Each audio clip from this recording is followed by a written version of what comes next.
Zelensky está al borde del abismo. Mientras los medios occidentales lo siguen vendiendo increíblemente como el gran héroe de la resistencia, la verdad dentro de Ucrania es otra y además es brutal. El país se desmorona, la desconfianza se derrumba y desde Moscú la cuenta regresiva ya empezó. Piotr Tolstoy, vicepresidente de la Duma Estatal de Rusia, no dejó espacio a dudas. El final de Zelensky está más cerca de lo que muchos se imaginan, y no será entre aplausos, sino entre ruinas. Próxima estación, Varsovia. Así de crudo lo dijo Tolstoy. El presidente ucraniano podría estar empacando en secreto, listo para escapar del desastre que él mismo provocó. Pero atención, porque si no huye, lo espera lo peor, el juicio popular de un pueblo que ya no cree en él, que ya no lo sigue y que está listo para derribarlo. ¿Es este el último acto del comediante devenido en presidente? Lo sabrás ahora porque hemos preparado un material especialmente para compartir con ustedes y profundizar en esta historia y me permito leerlo a continuación. Lo que les traigo hoy es una bomba informativa, amigos. Zelensky tiene los días contados y no solo lo digo yo, lo dice Piotr Tolstoy, el vicepresidente de la Duma Estatal de Rusia. Y ojo que sus palabras retumbaron en toda Europa. No fue una opinión suelta, fue una predicción implacable que para muchos expertos suena más real que nunca.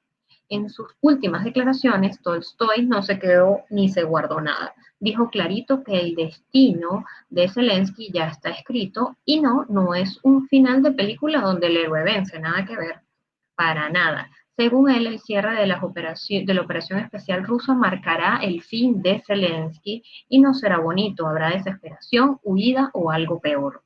Y escuchen esto porque suena a escena de espionaje. Zelensky tomará el tren de Varsovia, dijo Tolstoy, sin pestañear, y no lo hace.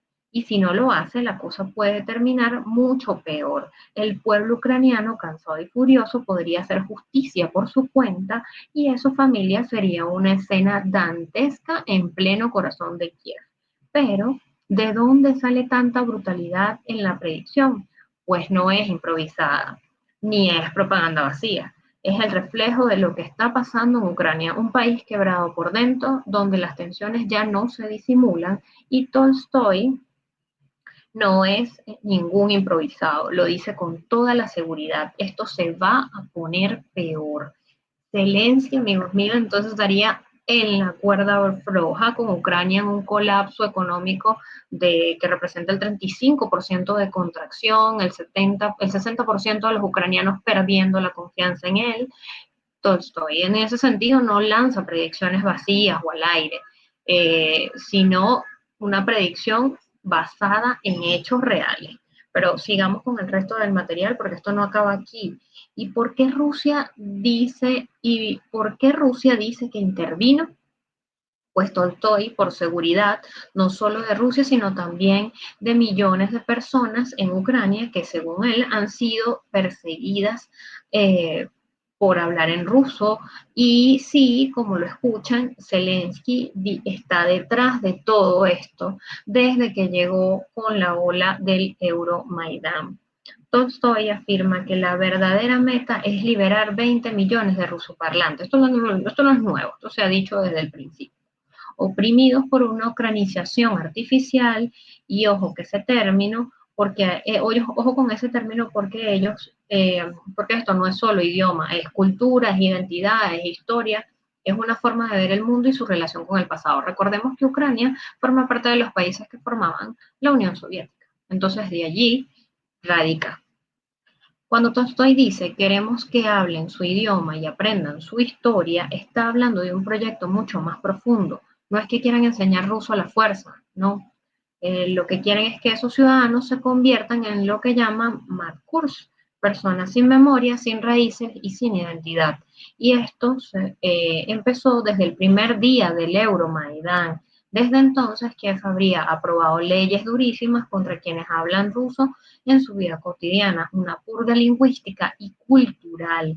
que buscó borrar todo rastro ruso el día a día de millones. Así que eh, un poco importante esta aproximación de Tolstoy porque da luces al respecto de la raíz de este problema, de dónde viene, por qué Rusia interviene. Esto generalmente es algo con lo cual los medios, la prensa occidental, busca jugar mucho, invisibilizar, desaparecer, pero esta es la raíz. Es lo que ha venido sucediendo mucho antes de la operación especial. Rusia lo vino alertando lo que estaba sucediendo, la crisis que llegó, los desastres, ataques a esta población han sido bárbaros, la verdad. Y por eso entra Rusia, por eso Rusia interviene. Pero sigamos con el resto del material porque no hemos terminado. Aquí está el punto clave. Para Rusia, Zelensky no solo es un enemigo político, sino una amenaza cultural para los ucranianos. Según Tolstoy, está llevando al país a abandonar su esencia, obligando a la gente a hablar idioma y vivir en una identidad que no es natural.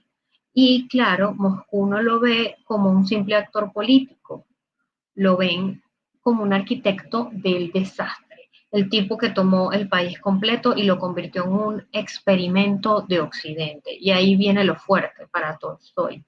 La propia existencia de Ucrania como nación moderna es una ficción, sí, como lo oyen. Dice que Ucrania fue una construcción bolchevique, que lo que hoy conocemos como ese país nació en una mezcla forzada. Se unieron tierras agrícolas con regiones industriales como Donbass, creando un Frankenstein geopolítico que según Moscú no tenía ni raíces ni cohesión real. Y no es todo, también acusan de haber creado algo artificial, hasta el idioma. Según Tolstoy, obligaron a la población a aprender surgir, un dialecto que ni siquiera era una lengua consolidada, sino un híbrido, una mezcla, una herramienta de control. Entonces, insisto, aquí se proporcionan mucho más datos que son de mucho interés para conocer realmente cuál es la raíz de esto. No es una lucha heroica y que Zelensky es es un héroe. No, no, no. Aquí hay mucho más, una historia mucho más profunda y es precisamente esto en lo que profundiza Tolstoy en esta parte. Pero vamos con lo último porque para que den una idea del alcance del argumento, Tolstoy pone como ejemplo a Nikolai Gogol, uno de los grandes escritores nacidos en Ucrania, y dice, a pesar de todo, Gogol nunca dejó de escribir en ruso. Para ellos eso prueba que la raíz cultural de Ucrania siempre fue rusa, es una prueba de esto. Pero claro, todo esto choca de frente con la narrativa occidental, que es casi inexistente de hecho. En Europa y en Estados Unidos, Zelensky es el símbolo de una resistencia, el líder valiente que enfrenta a Putin con coraje, una figura casi mitológica, pero en Rusia es todo lo contrario, es el peón, un showman con máscara democrática. Para los rusos, Zelensky es un títere de la OTAN, un tipo que ha impuesto medidas autoritarias, que persigue a su propio pueblo y que obedece los intereses del extranjero por encima del bienestar nacional. Clarísimo. Y en medio de la guerra se volvió más peligroso aún. Y ahí es donde la predicción de Tolstoy cobra todo su peso, porque cuando dice que lo veremos huyendo a Varsovia, no solo habla de su caída política, habla de algo más grande, un proyecto nacional que para ellos que es fallido y que está siendo usado como peón en un tablero internacional donde solo las potencias ganan y el pueblo pierde. Y claro que esto lo hemos visto. O sea, interesante esta intervención de este funcionario ruso porque pone muchas cosas en su lugar que suelen estar escondidas dentro en las narrativas, que se suelen invisibilizar y es muy importante colocar las cosas en su lugar, sobre todo luego de años de conflicto. Bien, amigos míos, hasta aquí esta información del día de hoy. Mi nombre es Nancy Vargas Pérez y los invito a que me acompañen en una próxima oportunidad.